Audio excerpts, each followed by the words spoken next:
The solid outermost shell of the Earth is called the lithosphere. This includes the crust and the upper solid part of the mantle. On average, it is 50 kilometers thick beneath the oceans and 70 to 100 kilometers thick under the continents. The continental lithosphere and the oceanic lithosphere also differ in composition.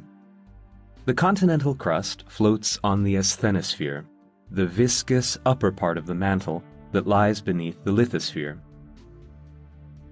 The movement of the lithosphere, which can be observed in a great number of places, is the reason behind earthquakes and volcanic activity.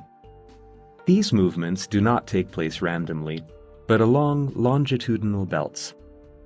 Volcanic activity and earthquakes mostly occur at the edge of continents, oceanic island arcs, oceanic trenches, and mid-ocean ridges. These motion processes mark the boundaries of tectonic plates. The lithosphere is not uniform. It is broken up into tectonic plates of different sizes. Today, we know of 7 major tectonic plates and a number of other smaller ones which all move in relation to each other.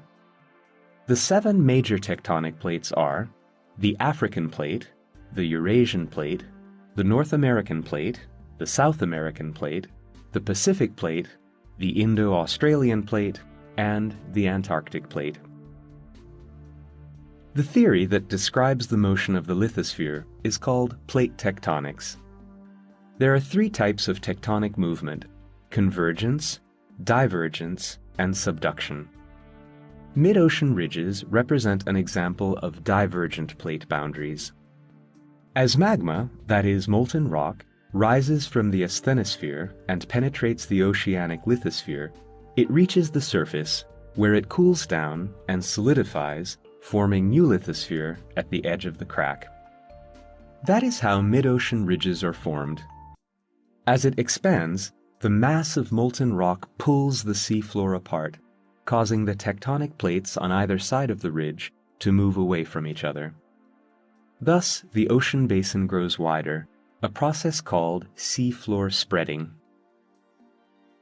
That is how, for example, the Atlantic Ocean has been formed over 10 million years. However, since the surface of the Earth cannot increase continuously, the surface of oceans cannot increase continuously either. The opposite boundary of the oceanic plates approaches another plate. When the 2 tectonic plates collide, one plate moves beneath another. This is called subduction. The subducting plate moves into the asthenosphere, where it is melted and incorporated into the mantle. At subduction zones, volcanoes, fold mountains, and deep-sea trenches occur. Examples of mountain ranges formed as a result of subduction are the Andes and the Himalayas. On rare occasion, 2 adjacent plates slip along a fault, resulting in an earthquake. This is the case with the San Andreas Fault in California. Oceanic lithosphere is formed continuously at mid-ocean ridges and disappears at oceanic ridges. Thus, the size of continental plates and the location of dry land are continuously changing.